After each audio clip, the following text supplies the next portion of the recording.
মৰমৰ ছাত্ৰ-ছাত্ৰীসকল, আজি আমি সপ্তম শ্ৰেণীৰ সমাজ বিজ্ঞানৰ পাঠ নং 11 গুপ্ত সাম্ৰাজ্যৰ উত্থান এই পাঠটোৰ অনুশীলনীত থকা প্ৰশ্নৰ উত্তৰসমূহ কৰিম। 1 নম্বৰ উত্তৰ লিখা। ক. কোনে গুপ্ত বংশ প্ৰতিষ্ঠা কৰিছিল?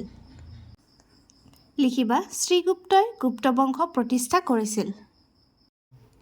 খ নম্বৰ কোনজন গুপ্ত সম্ৰাটে প্ৰথম মহাৰাজাধিৰাজ উপাধি লৈছিল? চন্দ্ৰগুপ্তই প্ৰথমে মহাৰাজাধিৰাজ উপাধি লৈছিল। গ নম্বৰ এলাহাবাদ প্ৰশস্তিৰ লেখকগৰাকীৰ নাম কি?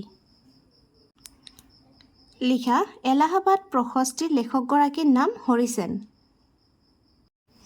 ঘ নম্বৰ গংগা উপত্যকাত থকা বন্দৰটোৰ নাম কি? লিখা গংগা উপত্যকাত থকা বন্দৰটোৰ নাম তাম্ৰলিপি। ঙ নম্বৰ সমুদ্ৰগুপ্তৰ সমসাময়িক কামৰূপৰ ৰজাজনৰ নাম কি আছিল? উত্তৰ সমুদ্ৰগুপ্তৰ সমসাময়িক কামৰূপৰ ৰজাজনৰ নাম পুষ্যবৰ্মন। 2 নম্বৰ ক্ৰম অনুসৰি লিখা। ফাহিয়ান, শ্ৰীগুপ্ত, হৰিসেন, পুষ্যবৰ্মন, স্কন্দগুপ্ত এইকেইটা আমি চিৰিয়েলি লিখিব লাগিব। উত্তৰ লিখা শ্ৰীগুপ্ত প্ৰথম, তাৰপিছত পুষ্যবৰ্মন, হৰিসেন, ফাহিয়ান, স্কন্দগুপ্ত। 3 নম্বৰ শুদ্ধ অশুদ্ধ নিৰ্ণয় কৰা। ক নম্বৰ কি আছে?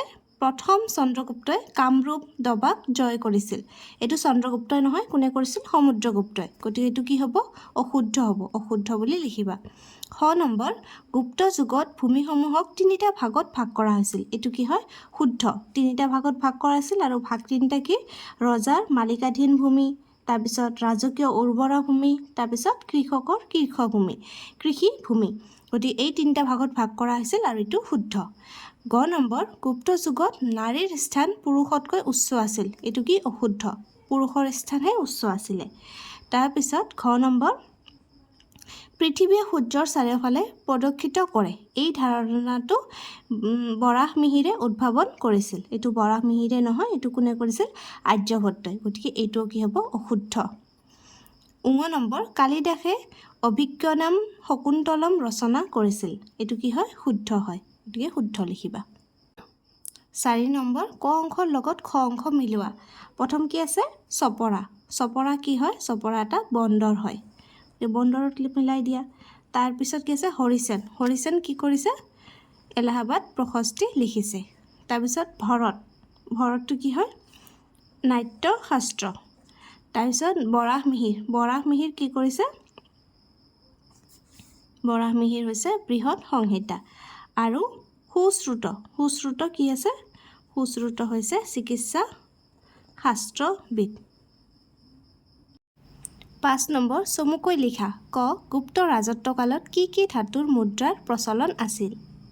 গুপ্ত ৰাজত্বকালত সোণ ৰূপৰ মুদ্ৰাৰ লগতে কৰিৰৰ প্ৰচলন আছিল। খ নম্বৰ গুপ্তসকলে ৰপ্তানি কৰা সামগ্ৰীবোৰৰ এখন তালিকা প্ৰস্তুত কৰা।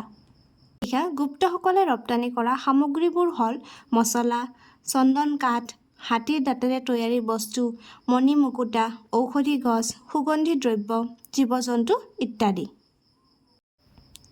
গ নম্বৰ গুপ্ত ৰাজত্বকালত কি কি বৃত্তিধাৰীৰ লোকে বাস কৰিছিল?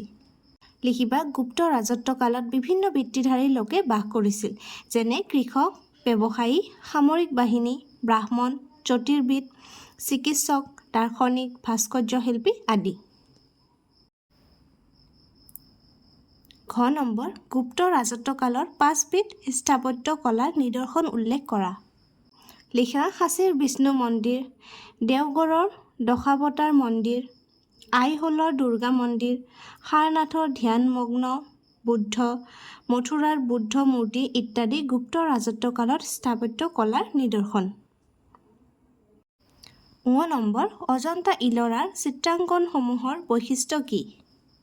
লিখা অজন্তা ইলৰাৰ চিত্ৰাংকনসমূহে গুপ্ত যুগৰ গৰিমা স্মৰণ কৰায়।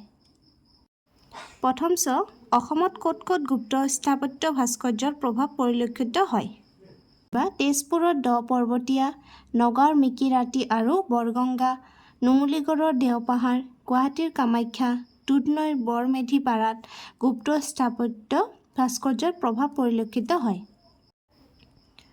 6 নম্বৰ সাহিত্য সংস্কৃতি আৰু বিজ্ঞানলৈ গুপ্তসকলৰ অৱদানৰ বিষয়ে এটি টকা লিখা। এই উত্তৰটো তোমালোকৰ কিতাপৰ 112 নং পেজত আছে। সাহিত্য সংস্কৃতি আৰু বিজ্ঞানৰ ক্ষেত্ৰত গুপ্তসকলৰ অৱদান এইখিনিতে পাবা উত্তৰটো, ইয়াৰ পৰা লিখিবা। গুপ্ত ৰজাসকলে সাহিত্য সংস্কৃতি আৰু বিজ্ঞানৰ প্ৰসাৰৰ বাবে উদাৰভাৱে পৃষ্ঠপোষকতা আগবঢ়াইছিল।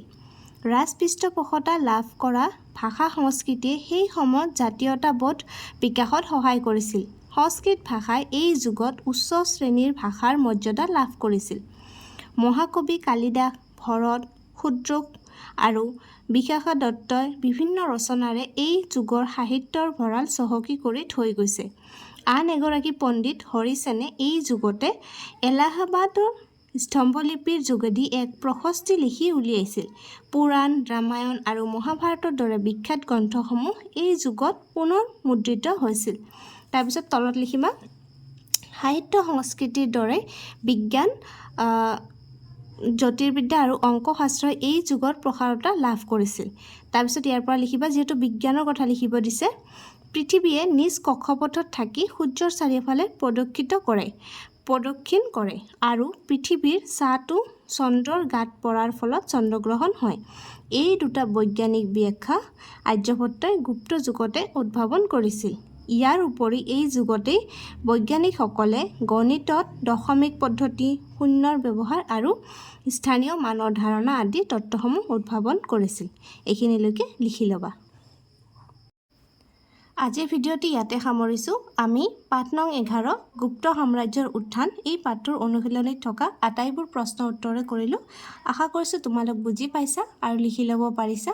ধন্যবাদ।